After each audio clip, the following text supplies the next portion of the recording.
હાય friends, myself અભાન યુગરાજ. અને આજે આવ્યો છું અમદાવાદ સિટીમાં એક સરસ મજાના કલાકાર મને મળ્યા છે, મનીષાબેન ખત્રી. ખરેખર ગુજરાત બહાર સારું એવી નામના મેળવી ચૂક્યા છે, પણ આજે એમની જર્ની વિશે જાણવું છે અને તમારા સુધી મારે જર્ની પહોંચાડવી છે. પણ એ પહેલાં મારા દર્શકોને થેન્ક યુ કહીશ. થેન્ક યુ એટલા માટે કે અવિરતપણે તમારો સાથ અને સહકાર જે મળ્યો છે એ બદલ ખૂબ ખૂબ આભાર. તો આવો મળીએ મનીષાબેન ખત્રીને અને એમની જર્ની વિશે જાણીએ અને એમનો અવાજ સાંભળીએ. જય માતાજી બેન. જય માતાજી. પ્રથમ તો તમને થેન્ક યુ કહીશ. થેન્ક યુ એટલા માટે કે સમય ન હોવા છતાં આજે તમે આપણી આ ગુજરાતી રંગમંચ ચેનલમાં સમય આપ્યો છે, તો ફરીથી એકવાર દિલથી તમારો આભાર વ્યક્ત કરું છું.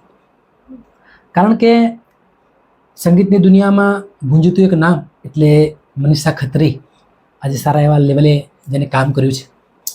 તો બેન, ફિલ્મ અને સંગીત આ લોકોનું મનોરંજન પૂરું પાડે છે અને લોકોને એક શાંતિનો અનુભવ કરે છે, જે તમે કરી રહ્યા છો. તો મારો પ્રથમ સવાલ એવો છે તમને કે એક નાનો પરિચય તમારો મારા દર્શકોને આપો કે તમારું નામ શું છે અને તમારું ગામ કયું છે, એ મારા દર્શકોને આપો જરા. જય માતાજી, જય મેરડી. મારું નામ મનીષા ખત્રી છે વાહ વાહ, અને મારું ગામ છે ખંભાત. ક્યાં વાત હે. તો મિત્રો, ખંભાતના વતની છે અને મનીષાબેન ખત્રીને બધા ઓળખે જ છે. તો આજે એક સંગીત ફિલ્ડમાં તમે ક્યારથી આવ્યા ને કેવી રીતે આવ્યા એ મારે જરા જાણવું છે, તો યુટ્યુબના માધ્યમથી. સંગીત ફિલ્ડમાં તો એવું છે ને કે આમ તો ગાવાનો શોખ બચપનથી જ હતો. વાહ વાહ જ્યારે સ્કૂલમાં ભણતા ત્યારે વાહ વાહ. કંઈ બી હોય તો સ્પર્ધામાં ભાગ બહુ જ લેતી અને પહેલો નંબર આવતો દર વર્ષે. વાહ. અને પછી એમાં મમ્મીને કહીએ તો મમ્મી એમ કહે કે છોકરીઓ તો થોડી આવું કરતી હોય, ગાતી હોય, ક્યાં વાત. આવું બધું આપણને સારું લાગે નહીં. કારણ કે અમે રાઠોડ છીએ એટલે ખત્રી ખરા, પણ અમે ખત્રીમાં રાઠોડ દરબાર. વાહ વાહ. એટલે પછી મમ્મી ના પાડે કે આવું બધું આપણને ના શોભે. પણ વધારે સપોર્ટ તો પપ્પાએ કર્યો. ક્યાં વાત. જ્યાં જવું હોય ત્યાં પપ્પા એમ કે મમ્મીને બોલે એમ કે ના, મારી છોકરી છે ને હું તો લઈને જઈશ. એટલે પપ્પા બધી જગ્યાએ લઈ જતા. કોઈના બેન્ડ પાર્ટી કોકની વાગતી હોય ને તોય મને ઘરમાં પગ ના આમ ટકે, તરત પપ્પા લઈને જાય કે ચલ. અને જ્યારે મેરેજ કર્યા પછી પપ્પા તો હવે આ દુનિયામાં છે નહીં, પણ મેરેજ થયા પછી 2015માં મેરેજ કર્યા. અને પછી મારા હસબન્ડ એ મારા તરીકે ઓળખાય છે, બધા ઓળખે છે, ઓર્ગેનાઇઝર છે. અને મારા હસબન્ડ પણ છે. મારો કોઈ ઓર્ગેનાઇઝર છે નહીં, મારા હસબન્ડ છે એ જ મારા ઓર્ગેનાઇઝર. ક્યાં વાત. અને એમના સાથ સહકારથી અત્યારે હું જે કંઈ છું એ છું. અને 2017માં મેં ગાવાનું ચાલુ કર્યું અને પહેલું સોંગ હતું મારે પ્રેમ ના કરાય, કમલેશ વેદ આરો સ્ટુડિયો, ત્યાં મારું પહેલું સોંગ બન્યું હતું. અને ઘણી પબ્લિક એવી અમને મળી છે કે ઘણા આપણને કહેતા કે બેન તમારું સોંગ કરી દઈશું, પણ એ બધી ખોટી વસ્તુ છે. એ કોઈ સાથ સહકાર આપે નહીં આપણને, આપણે આપણા દમથી જ આગળ આવવાનું છે. ક્યાં વાત. એટલે કમલેશભાઈ વેદે અમને ફૂલ સપોર્ટ કર્યો. કમલેશભાઈ વેદે અમને કીધું કે આ બધું, મારા હસબન્ડને કીધું કે મહારાજ આ બધું ખોટું છે, તમે તમારી રીતે તમે કરો, આ બધા તો તમને ખાલી વાતો કરીને રહેશે. પણ ત્યારે અમારી પરિસ્થિતિ એવી હતી કે અમારી પાસે પૈસા નહોતા ગીત ગાવાના. પણ કમલેશભાઈ વેદે કીધું કે મારે પૈસા જોતા નથી, તમે તમારી રીતે સોંગ બનાવો, હું કરી આપીશ. અને પહેલું સોંગ મારું કમલેશ વેદે કર્યું, પ્રેમ ના કરાય. અને પછી ઘણા બધા સોંગ આવ્યા અને એની પછી આવ્યું મેલડીમાંનો બોકડો. એ થોડું સારું માર્કેટમાં ચાલ્યું અને જ્યાં બારે નીકળીએ એટલે બધા એમ જ કે મેરડીમાંના બોકડાવાળા બેન છે આ. એટલે ઘણા બધાની ચાહના મળી, ચાહકોની. અને એ પછી ઘણા સોંગ કર્યા, વધારે મેરડીમાંના સોંગ વધારે હોય છે મારા. અને પછી એક આવ્યું હતું વઠ્ઠી ફેરવે રાજા મેરડી. એ સોંગમાં અમારે આરજી રાજપૂત એટલે દાદા એ પણ છે, એમને સરસ રોલ નિભાવ્યો છે અંદર.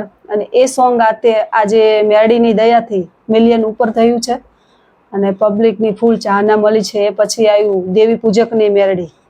એ સોંગ પણ ઇન્સ્ટામાં મારા ચાહકોએ ફૂલ રીલો બનાવી છે.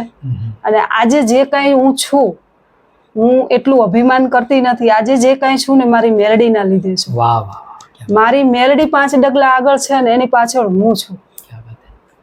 ખૂબ અદ્ભુત વાત કરી તમે. એક તો પ્રથમ તો મેલડીમાંના ભક્ત છો, અને જેનો હાથમાં મેલડી પકડે એમાં તો કાંઈ ઘટે નહીં, કારણ કે એ કળિયુગની જીવતી જાગતી દેવ છે, અને તમારા પર એના આશીર્વાદ છે, એટલે બહુ અદ્ભુત છે. અને 100% તમારા દરેક કાર્યો એ પૂરા કરવા બંધાયેલી છે. પણ જેમ તમે આગળ વાત કરી કે આપણે થોડી તમારી આગળની જર્ની જોશું, કે શરૂઆતમાં એક તો તમે સંગીત પ્રેમી છો, તો ક્યાંય પણ કોઈ પ્રોગ્રામ ચાલતો હોય અથવા કોઈ બેન્ડનો અવાજ તમે સાંભળી જાઓ તો એવું ફિલિંગ થાય કે ત્યાં જવું છે. પણ આગળના જમાનામાં જેમ વાત કરી કે દીકરીઓને દીકરા જેટલું પ્રોત્સાહન નહોતું મળતું, એટલે સ્વાભાવિક છે કે મમ્મી પપ્પા હોય અથવા કુટુંબીજનો હોય તો દીકરીને બને ત્યાં સુધી આવા કોઈ કાર્યોમાં એડ નથી કરતા. પણ અત્યારે જેમ વાત કરી કે તમારા પપ્પા આજે આ દુનિયામાં નથી, તો પ્રથમ તો એમને યુટ્યુબના માધ્યમથી મારા પ્રણામ દિલથી, કારણ કે જેમને તમને ખરેખર સપોર્ટ કર્યો છે. કારણ કે દીકરી, લોકોનું માનવું એવું છે કે દીકરી સાપનો ભારો, પણ મારું માનવું એવું છે કે કોણ કે છે દીકરી સાપનો ભારો, એ તો તુલસીનો ક્યારો છે. આજે દીકરી એક વાલનો દરિયો, જો કોઈ પણ દીકરી હોય અને એના બાપને જો કદાચ માથું દુખી જાય તો પણ એને નથી પાલવતું. એટલે દીકરીનું તો અદ્ભુત કેરેક્ટર છે દુનિયામાં, કારણ કે મારે પણ એક દીકરી છે, હું પણ એક દીકરીનો બાપ છું, અને એનું મને જે પ્રોત્સાહન મળે છે અત્યારે, એનો પ્રેમ, એ ખરેખર દીકરી દરેક બાપને હોવું જોઈએ, કારણ કે દીકરી અદ્ભુત કેરેક્ટર છે અને દીકરીને દરેકને માનવી જોઈએ. અને એ તમારા પપ્પાએ તમને આજે આટલા લેવલે તમને પહોંચાડ્યા છે.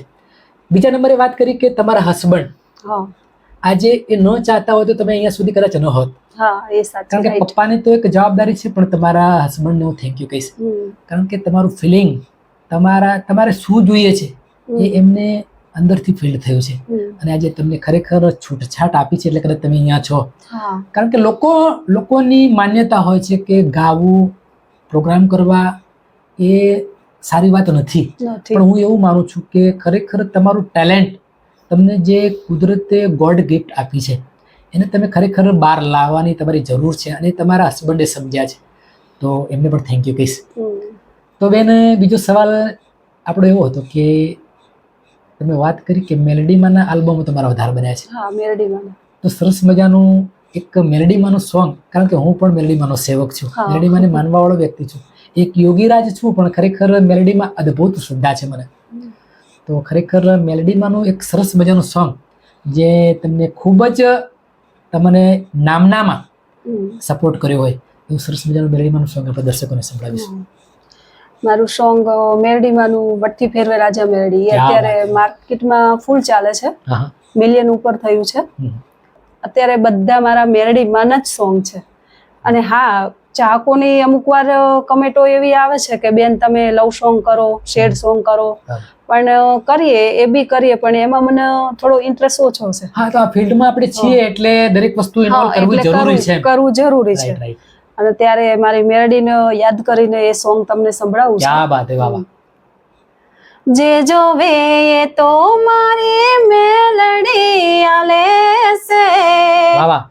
વટથી જોના રાજા મેલડી ફેરવે છે, વટથી મન મારી મસાણી ફેરવે છે, તું મારો કોરટમાં તું જ મારો કાયદો, તું મારી હિંમત ને તું રે સારો, વખાની વેળાએ મારજે માયોટો, વખાની વેળાએ મસાણી કરજે ખમકારો.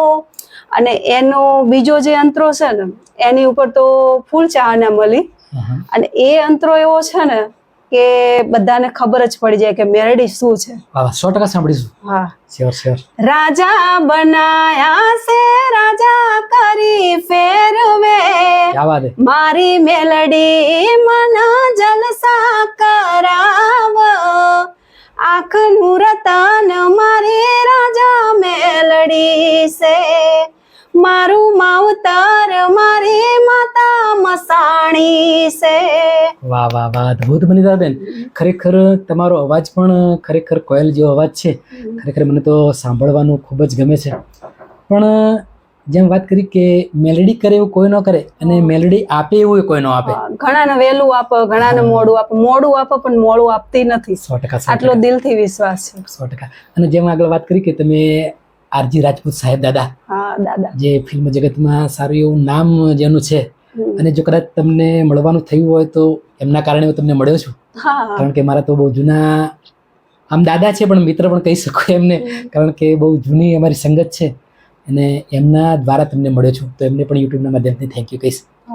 કારણ કે ખૂબ જ નિખાલસ ભાવ, પ્રેમાળ વ્યક્તિ અને ખરેખર ફિલ્મ દુનિયામાં સારું એવું નામ જેમને મેળવ્યું છે. તો બેન, તમને સવાલ કરતો રહીશ, ગવડાવતો રહીશ, કારણ કે મારા દર્શકોને એક ચાહના હોય છે કે તમે ખરેખર એમના જે સોંગ હોય એ પણ અમને સંભળાવો.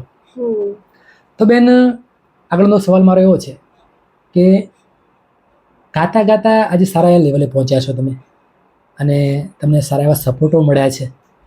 તો દર્શકોનો સાથ સહકાર પણ છે તમને, તો દર્શકોને શું કહેશો જરા? મારા ચાહકોને તો દિલથી આભાર માનું છું, કારણ કે ચાહકો છે તો હું છું. વાહ વાહ વાહ, ખૂબ ખૂબ સરસ. ચાહકો ફૂલ મને વધાવે છે અને ફૂલ હું ખાલી યુટ્યુબમાં સાદા વિડીયો કરું છું, કોઈ માઇક બાઇક કશું હોતું નથી. સેટી ઉપર બેહી અને સાદું બોલું છું, એકદમ મેરડીનું સાદા જ બધા વિડીયો બનાવું અને મિલિયન પહોંચે છે ઇન્સ્ટાગ્રામમાં. અદ્ભુત અદ્ભુત. હા, અને એમાં મેં એક વિડીયો બનાવ્યો હતો કે ભાઈ રંગમાં રહેજો. વાહ વાહ. ભાઈ રંગમાં રહેજો અને રંગાયેલા રહેજો. ક્યા વાત હે. પણ જે રંગ બદલતા હોય ને એનેથી દૂર જ રહેજો. ક્યા વાત. આ મારી મસાણીએ કીધું છે. હો વાહ વાહ, અદ્ભુત. આવા હું સિમ્પલ વિડીયો બનાવું છું માં મેરડીના, પણ મિલિયન પોગે છે અને મારી મેરડીની દયાથી મારા ઇન્સ્ટામાં ફોલોવર્સ બી સારા છે અત્યારે. ક્યા વાત હે, ક્યા વાત. ખૂબ સરસ. અને જ્યારે ગાવાનું ચાલુ કર્યું 2017માં, ત્યારે શંકર ભગવાનની સેવા બહુ કરી છે મેં. ક્યા વાત. મેન મારા હસબન્ડે ઝાડુ પોતા કરેલા છે. શંકર ભગવાનની સેવા એટલી કરી છે ને, અને એ શંકર ભગવાનની પણ દયા. 100%. હા, શંકર ભગવાનના આરતીના વાસણ હોય એ બી કરેલા છે, પોતા બી કરેલા છે, બધી સેવા અમે કરેલી છે. અને શંકર ભગવાનની જે શોભાયાત્રા નીકળે ને મહાશિવરાત્રીમાં, ત્યારે બેન્ડ પાર્ટી એ લોકો ત્યાં લાવે. પણ અમને કોઈ દિવસ કોઈ એવું નથી કીધું કે આ લોકો સેવા કરે છે તો આમને આ લોકોને આપણે બોલાવાય નહીં. બધા ફેમિલી ઘોણે જ રહેતા અમે બધા, જે એ ફ્લેટ છે ને ત્યાં કણ સોસાયટી છે ત્યાં. અને જ્યારે ત્યાંથી જ મેં ગાવાનું ચાલુ કર્યું શંકર ભગવાનનું જે હતું ને, ત્યારે મારા હસબન્ડને એવી ખબર નહોતી કે મારી વાઈફ ગાય છે. ત્યાં મેં ગાવાનું ચાલુ કર્યું ત્યારે પહેલા મને ભજનનો વધારે શોખ હતો. પહેલા તો ભજન આવતા હતા આપણે હેમંત ચૌહાણના, ત્યારે મેં સોંગ ગાયું હતું, તું રંગાઈ જાને રંગમાં. 100% બેન, એ સોંગ મારે સાંભળવું છે. ખરેખર હું એ ભજન મને ખૂબ જ ગમે છે અને યુટ્યુબના માધ્યમથી હું પણ સાંભળીશ, મારા દર્શકો સાંભળશે. તો 100% 2 લાઈન એની થઈ જાય. તું રંગાઈ જાને રંગમાં, તું રંગાઈ જાને રંગમાં, સીતારામ તણા સતસંગમાં, એ રાધે શ્યામ તણા તો રંગમાં, તું રંગાઈ જાને રંગમાં. આ સોંગ થી મેં ગાવાનું ચાલુ કર્યું અને મારા હસબન્ડને ખબર પડી. એટલે પછી જોકે આમ તો ઘણો ટાઈમ થઈ ગયો તો પપ્પા ત્યારે સપોર્ટ કરતા હતા. પછી મેરેજ પછી હસબન્ડને ખબર પડી એટલે પછી થોડુંક તાલની થોડી ઓછી ખબર પડતી હતી. પછી 2 મહિના ક્લાસ કરાયા એટલે પછી તાલની ખબર પડવા માંડી. પછી પ્રોગ્રામો ચાલુ કરી દીધા લેવાના. અદ્ભુત મનીષાબેન, કારણ કે વગર સાઉન્ડ વગર ધમે તમે આટલું સરસ મજાનું ગાઈ લો છો તો આ ખરેખર ભોળાનાથની કૃપા કહેવાય. હા, ભોળાનાથ. કારણ કે આટલું સરસ મજાનું તમારું ગાવાનું મને તો ખરેખર એમ થાય છે કે તમને સાંભળ્યા જ કરું, પણ એક યુટ્યુબના માધ્યમથી જ તમારા ઇન્ટરવ્યૂમાં બેઠો છું તો વધારે સમય તમારો ના લઈ શકું. પણ બેન, એક સંગીત પ્રેમી આત્મા છો તમે, અને સંગીતમાં ખરેખર ઘણી બધી સ્ટ્રગલ કરવી પડતી હોય છે, જેમ તમે કરી છે કે ભાઈ આગળ પૈસા પણ નહોતા, પણ આજે ખરેખર તમે એમાં ખરેખર પારંગત થયા છો ને આજે સારા એવા લેવલે પહોંચ્યા છો. તો બેન, આપણી આ ગુજરાતી રંગમંચ ચેનલમાં તમારું ઇન્ટરવ્યૂ થઈ રહ્યું છે, ફર્સ્ટ ઇન્ટરવ્યૂ છે, ફર્સ્ટ તો કેવું લાગે છે? સારું લાગે છે. અદ્ભુત. કારણ અને પેલું ઇન્ટરવ્યુ છે ને તો આમ થોડુંક આમ દિલમાં આમ ઉમંગ જાગે છે કે પેલું ઇન્ટરવ્યુ છે. મોજ. પહેલા તો એવું થતું હતું કે શું જવાબ આપીશ, પણ મારી મેરડી જોડે છે ને એટલે કઈ પ્રોબ્લેમ નથી. ક્યાં એ વાત. મેરડી આપોઆપ આવી જાય છે ને બધા જવાબ આપી દે છે. હા, તમારે જવાબ આપવાનો હોતા જ નથી, કારણ કે એ ખુદ બધા જવાબ તમારા જોડે અપાવે છે. એ ખુદ જ આપી દે જવાબ ક્યાં એમ. વાત હે, ક્યાં વાત હે. ખૂબ સરસ. તો બેન, ખરેખર ફરી એકવાર કહીશ થેન્ક યુ, કારણ કે સમયમાંથી સમય કાઢીને તમે રાહ જોઈને પણ ઇન્ટરવ્યૂ આપ્યું છે. કારણ કે તમારા જેવા કલાકારો ખરેખર દિલથી હું મારા ભગવાન માનું છું. કલાકારના જોડે વાતો કરવાનું મને ખૂબ જ ગમે છે અને આનંદ આવે છે. અને યુટ્યુબના માધ્યમથી હું ગામડે ગામડે ફરીશ, ઘરે ઘરે ફરીશ અને તમારા જેવા કલાકારોને ખોળી ખોળીને યુટ્યુબના માધ્યમથી લોકો સુધી પહોંચાડીશ. આ મારું એક લક્ષ્ય છે, અને એ લક્ષ્યમાં તમારા જેવા કલાકારોનો સાથ અને સહકાર મને ખૂબ જ મળ્યો છે અને મળતો રહેશે એવી આશા રાખું છું. તો મિત્રો, મનીષાબેન ખત્રી આપણા જોડે બેઠા છે આજે. સારું એવું લેવલ છે, સારું એવું ગાવાનું છે, તો 100% તમે તમારા કોઈ ફંક્શનમાં, તમારા કોઈ ઇવેન્ટમાં, તમારા કોઈ પ્રોગ્રામમાં એમને એડ કરજો, કારણ કે રાસ, ગરબા, ભજન, લોકગીત, લગ્નગીત સરસ મજાનું ગાઈ લે છે. તો 100% એમને હેલ્પ કરીશું, કારણ કે એક પ્રોગ્રામના માધ્યમથી, જેથી કરીને લોકો ઓળખતા થાય અને સારું એવું એમનું લેવલ છે એનાથી પણ વધુ લેવલ બને એવી આપણે પ્રભુની પ્રાર્થના કરીશું. અને આપણી આ ગુજરાતી રંગમંચ ચેનલને લાઈક કરીશું, શેર કરીશું, કોમેન્ટ કરીશું અને સબસ્ક્રાઇબ કરવાનું નહીં ભૂલીએ, કારણ કે જેથી કરીને આવા સરસ મજાના કલાકારો તમારા સુધી પહોંચાડી શકો. અને બીજું કે અમારું બીજું ઇન્ટરવ્યૂ આવે ત્યાં સુધી મનીષાબેન ખત્રી અને ભવાની યોગીરાજના દરેકને જય માતાજી. જય માતાજી.